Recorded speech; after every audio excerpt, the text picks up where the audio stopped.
Eugenics is a practice that is designed to rid the human population of negative hereditary genetic conditions. It could be argued that humans have always practiced eugenics, personal eugenics, in that people choose their reproductive mate. Modern eugenics, or what I refer to as state-enforced eugenics, started in the early 20th century. Its popularity began in Great Britain and then spread to many European states and North America. Why was the eugenics movement popular then, and why did people think that we needed it? It is simple. It was popular as people back then could see the wrong in allowing a carrier of a detrimental genetic condition to reproduce. People had the ability to think in those days. Today, eugenics is not popular, as the Allies fought an entire world war against an enemy whose core beliefs were founded on eugenics principles, the Nazis. The Allies now have to stand against eugenics, as they would look rather traitorous to espouse the qualities of the people they just fought and won a world war against. How unfortunate for future generations, don't you agree? I believe that because of the eugenics policy enforced by the Nazis on its people, it therefore explains why when you compare Germany to Great Britain, a nation that has not had a state eugenics program, it appears there are much less people with detrimental genetic conditions within Germany today. Germany today is much more genetically healthy compared to Great Britain, that is my view. Of course, the Allies would never admit this is true.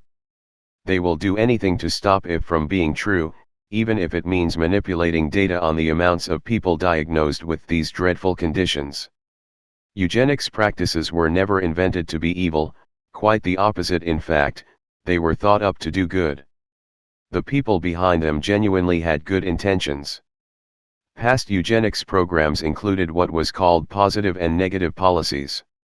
Positive eugenics policies meant encouraging the genetically fit to reproduce and have lots of children. Negative eugenics policies meant forcing unfit peoples to be sterilized and forbidding certain marriages. Unfit individuals included those with physical and/or mental disabilities, those with low IQs, criminals, and members of minority ethnic groups. If humans had not used eugenics practices up until modern times, then why would humanity need them now? Humanity will survive without eugenics, but it will survive with a very high proportion of the population being carriers of negative genetic conditions, conditions that can absolutely ruin lives.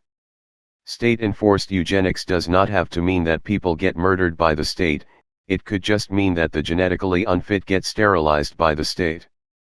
The Nazis took eugenics to a level that was inhuman and essentially destroyed the eugenics movement for everyone. If you want to do the best for your future children, then choose a genetically fit partner, or use a sperm or egg donor from a bank that screens its donors properly. If you have a negative condition yourself, simply do not reproduce, using your own sperm or eggs. That would be a selfless act. Any form of eugenics in today's world, even positive eugenics, is frowned upon by society. The anti-eugenics allied propaganda has clearly worked. It has essentially convinced a good people that a good thing is a bad thing. The right to reproduction is considered a basic human right today, even for those whom carry terrible life-ruining hereditary genetic conditions. It seems human rights are responsible for creating terrible human wrongs. Modern science has produced ways for us to produce children using other people's material, their eggs and sperm.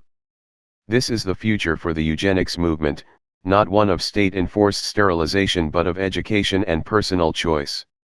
Thanks for listening. Please share my video and leave a comment if you like.